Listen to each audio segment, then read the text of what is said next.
berbagai intimidasi agar tidak dilakukan pemecatan terhadap sosok yang memiliki ambisi kekuasaan sehingga konstitusi pun sepertinya mau dilanggar dengan perpanjangan masa jabatan 3 periode ataupun perpanjangan masa jabatan itu.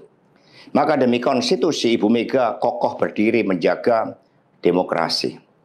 Dan ketika aparat penegak hukum digunakan dengan segala cara untuk melakukan intimidasi, sumber-sumber daya negara digunakan demi kepentingan politik praktis, maka pilihan untuk menghadapi tembok tebal kekuasaan itu wajib dilakukan oleh kader-kader PDI Perjuangan.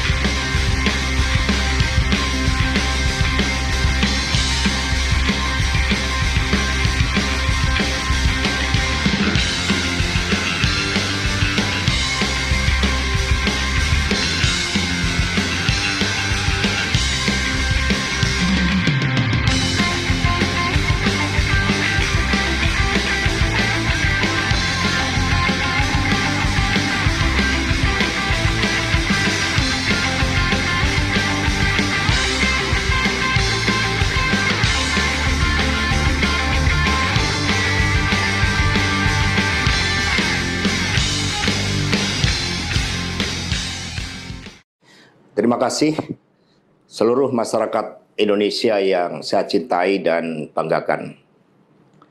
Setelah penetapan saya sebagai tersangka oleh KPK, maka sikap dari PD Perjuangan adalah menghormati keputusan dari KPK. Kami adalah warga negara yang taat hukum. PD Perjuangan adalah partai yang menjunjung tinggi supremasi hukum. Sejak awal ketika saya mengkritisi bagaimana demokrasi harus ditegakkan, bagaimana suara rakyat tidak bisa dikebiri, bagaimana negara hukum tidak bisa dimatikan, dan bagaimana watak kekuasaan yang otoriter, yang menindas rakyatnya sendiri harus dihentikan. Saya sudah memahami berbagai resiko yang akan saya hadapi. Maka sebagai murid Bung Karno, saya mengikuti apa yang tertulis di dalam buku Cindy Adams ini. Inilah kitab perjuangan saya. Dan seluruh kader-kader PD Perjuangan sekarang memasuki tahap bab 9. Di mana Bung Karno ketika mendirikan PNI, prinsip yang dipegang adalah non-cooperation. Demi cita-cita Indonesia merdeka, demi rakyat berdaulat bisa berserikat, berkumpul dan menyampaikan pendapatnya, maka penjara pun adalah suatu jalan dan bagian dari pengorbanan terhadap cita-cita. Itulah nilai-nilai yang diperjuangkan oleh seluruh kader PD Perjuangan. Ketika muncul berbagai intimidasi agar tidak dilakukan pemecatan terhadap sosok yang memiliki ambisi kekuasaan sehingga konstitusi pun sepertinya mau dilanggar dengan perpanjangan masa jabatan 3 periode ataupun perpanjangan masa jabatan itu. Maka demi konstitusi, Ibu Mega kokoh berdiri menjaga demokrasi. Dan ketika aparat penegak hukum digunakan dengan segala cara untuk melakukan intimidasi, sumber-sumber daya negara digunakan demi kepentingan politik praktis, maka pilihan untuk menghadapi tembok tebal kekuasaan itu wajib dilakukan oleh kader-kader PDI Perjuangan. Karena itulah nilai-nilai yang kami perjuangkan.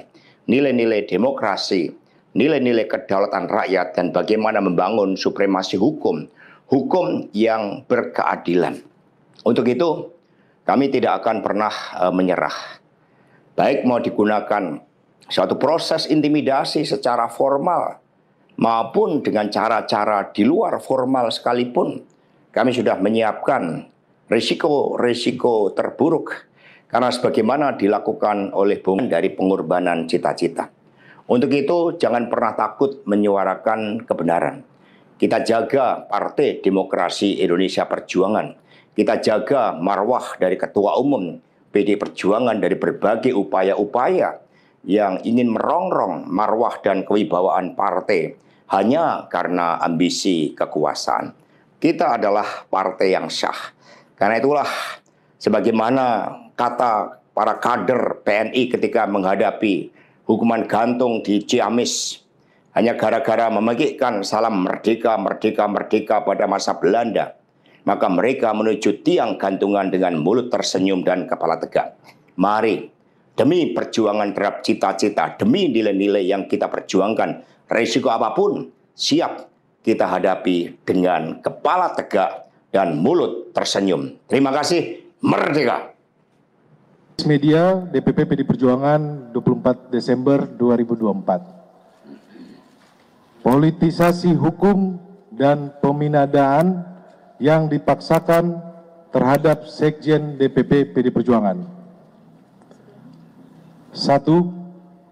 Status tersangka ini hanya membuktikan informasi yang beredar lama bahwa Sekjen DPP PD Perjuangan akan segera dijadikan tersangka. Hal ini juga sudah pernah disampaikan Sekjen DPP PD Perjuangan dalam podcast Akbar Faisal beberapa waktu yang lalu. Kedua, kalau kita cermati lagi, pemanggilan Sekjen DPP PD Perjuangan ini dimulai ketika beliau bersuara kritis terkait kontroversi di Mahkamah Konstitusi tahun 2023 akhir. Kemudian sempat terhenti, lalu muncul lagi saat selesai pemilu, hilang lagi. Kami menduga memang kasus ini lebih terlihat seperti teror terhadap Sekjen DPP PDI Perjuangan. Dan keseluruhan proses ini sangat kental aroma politisasi hukum dan kriminalisasi. Beberapa indikasi yang dapat dilihat antara lain, pertama, adanya upaya pembentukan opini publik yang terus-menerus mengangkat isu Harun Masiku, baik melalui aksi-aksi demo di KPK maupun narasi sistematis di media sosial yang patut dicurigai dimobilisasi oleh pihak-pihak tertentu yang berkepentingan.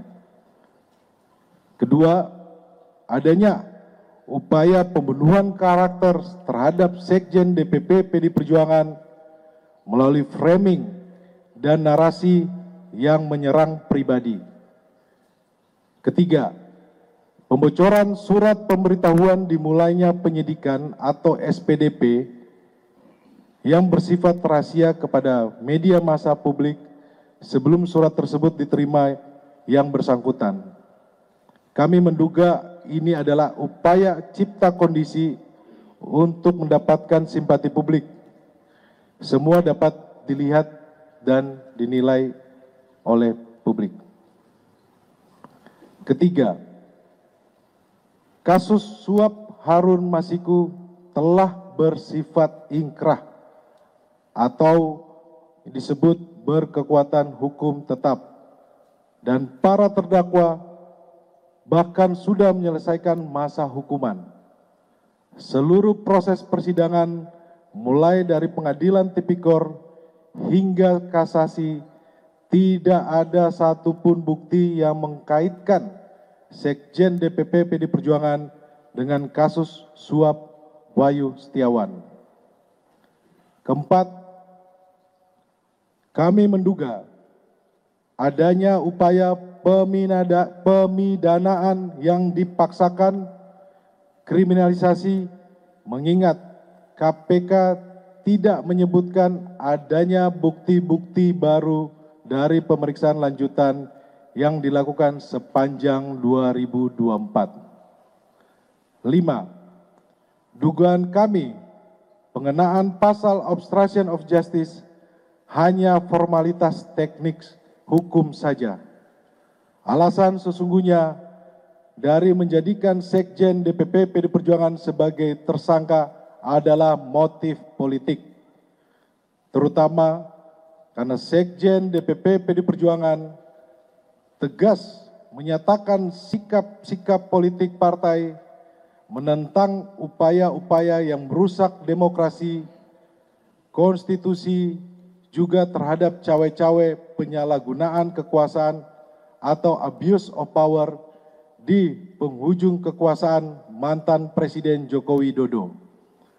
Bahkan sikap tegas ini baru terjadi minggu lalu ketika partai mengambil sikap yang tegas dengan memecat 3 kader yang dinilai telah merusak demokrasi dan konstitusi. 6. Politisasi hukum terhadap Sekjen DPP PD Perjuangan ini juga diperparah dengan bocornya SPDP kepada media massa yang seharusnya bersifat rahasia, yang harusnya hanya diberikan kepada pihak terkait. 7. PD Perjuangan dan Sekjen DPP PD Perjuangan telah dan akan selalu mentaati proses hukum dan bersifat kooperatif. 8. PDI Perjuangan lahir dari cita-cita besar membawa Republik ini berjalan di atas rel demokrasi dengan prinsip negara hukum yang adil dan transparan. Yang terjadi saat ini adalah politisasi hukum. 9. Penetapan Sekjen DPP PD Perjuangan ini mengkonfirmasi keterangan Ketua Umum PDI Perjuangan Ibu Megawati Soekarno Putri pada tanggal 12 Desember 2024 bahwa PDI Perjuangan akan diaut-aut atau diacak-acak menjelang Kongres ke-6